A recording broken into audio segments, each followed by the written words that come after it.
What were the insanely dark thoughts that Luke Skywalker was having when he first met the Emperor? And was he being drawn to the dark side just by being in Sidious's presence? Greetings, Acolytes of the Force, and welcome back to the Archives. In Return of the Jedi, Luke Skywalker would willingly surrender himself to Vader, doing so that they could have a heart-to-heart away from all of the fighting. However, Vader brought Luke to Sidious, where we got the iconic final showdown which decided the fate of the galaxy. But when Luke stepped into the Emperor's throne room, his thoughts temporarily left Vader, and instead turned towards the Dark Lord. In this moment, the Return of the Jedi novelization tells us that Luke began having violent and un-Jedi-like thoughts. From the darkness of his mind, instincts, desires arose to leap forward and to murder Palpatine like a savage animal. When Luke and Sidious came face to face within a foot of one another, there was an internal battle happening inside of Luke, the last true Jedi. One between ending all of this quickly for the betterment of everyone in the galaxy,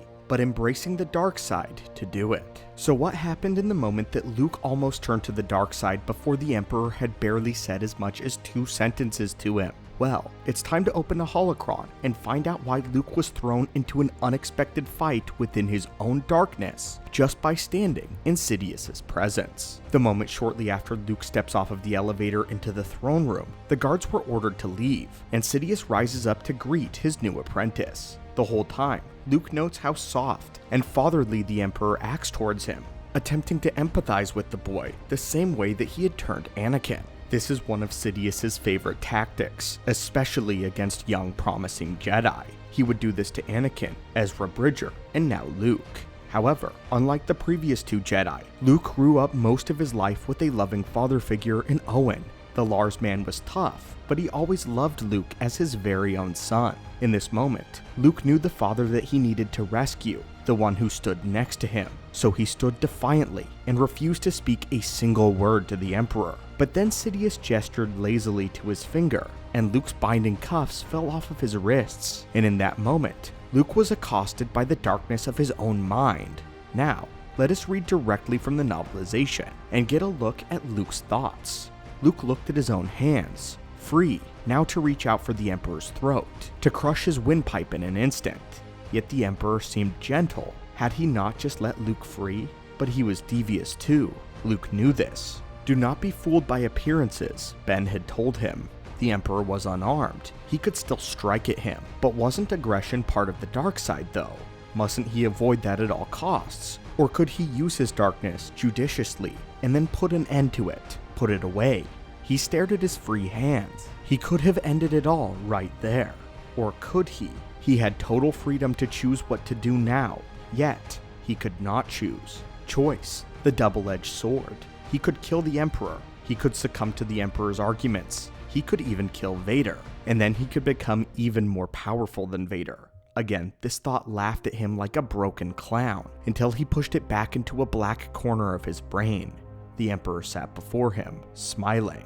The moment was convulsive with possibilities. The moment passed, and Luke did nothing. What we need to talk about is Luke's initial reaction. When his hands were freed, he didn't think to go for his lightsaber. He doesn't think about escape. He doesn't even think about reaching out with the Force. His immediate desire was to reach out and crush the Emperor's throat. This kind of instinct is born purely from the dark side as it beckoned to Luke. This is what Anakin Skywalker would have done. Such violent tendencies, and these are not something commonly seen in young Luke. We have indeed watched him use a Force choke in moments before, such as in Jabba's palace when he choked 2 Gamorrean guards. At the time though, Luke was on a mission, and he needed to establish himself as a threat to Jabba. In a place like Jabba's palace, if you didn't make sure to lay down the pecking order, you were not going to get very far. But here in the Emperor's throne room, there was no one to impress. The pecking order was established, and Luke was at the bottom.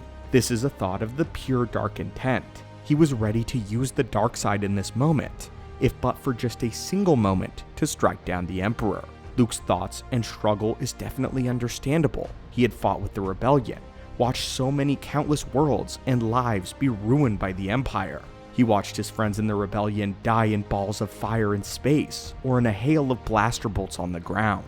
When Luke became a Jedi, he wasn't able to save everyone. All this while, resentment and anger towards the Empire grew and boiled over.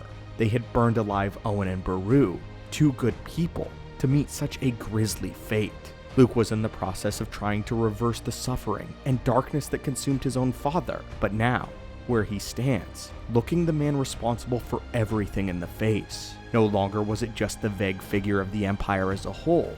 No, there was the Emperor himself, a monster of the dark who had personally caused all of these atrocities to happen. It would have been justified for Luke to lash out and destroy him, and of course he wanted to choke the life out of the Dark Lord, to give in to the dark side for a moment, one fleeting small use to avenge his fallen friends, his family, to rid the galaxy of the evil which acted like a cancer in the very framework of civilization. To me, this moment in time directly echoes the events in the Chancellor's office when he reveals himself to Anakin for the first time. After they stand for a moment, Palpatine calmly asked Anakin, "Are you going to kill me?" And in response, Luke's father says, with minimal containment, "I would certainly like to." But Luke does nothing, because he knows better. To fall into the darkness now, after everything he had learned, would have been a failure. The Emperor would have won. And in the moment where Luke had to start deciding who he was, if being a Jedi was truly his destiny, then this is why it was the Jedi way to let go and to be at peace. He had to let go of his resentment, his desire for revenge, to avenge innocent lives. He had to throw away his own personal stakes and focus on getting his father back. Many judge the Jedi for deciding to let go of their feelings and forget what they fear to lose. But it's for times exactly like this why that is important. It's not easy to deny one's base nature in order to complete the mission and the Jedi way. To give into one's passion, whether selfish or selfless, is a slippery slope, one that Luke could not afford to go anywhere near, especially when he was faced with unimaginable darkness. It's fascinating how Luke only had these thoughts when he came in direct contact with the Emperor. But something that we have to remember always is that this is very much Palpatine's dark influence on the situation. Palpatine wants Luke to strike out in anger against him. He welcomes it. We know that the Sith are capable of exuding an aura of malevolence. He wants to goad the young Jedi to break his morals, to break the code immediately. At this point, Sidious was so powerful in the dark side that he could easily create one of these auras, have it active around him all the time. And when Luke came in with his father, Sidious could sense that he needed to prod the young boy. Palpatine wants Luke to strike him down, but not righteously as a Jedi, out of pure anger. Palpatine is not attacking Luke Skywalker on the battlefield, he's attacking his mind, bringing all of his darkness and secretive thoughts to the forefront so that he would have to face them. But then afterward, Sidious would bait him into using first the teachers, then his friends, and then his father. Luke wanted to reach out and choke the life out of Palpatine with his bare hands, but he withdrew. Luke is a Jedi. But anyway, my friends, what are your thoughts on Luke Skywalker's insanely dark feelings towards the Emperor? How he almost broke the Jedi Code immediately for the sake of revenge? And let us know in the comments down below if you would like to see more details from the Return of the Jedi novelization. Thank you so much as always for stopping by the archives today, and may the Force be with you.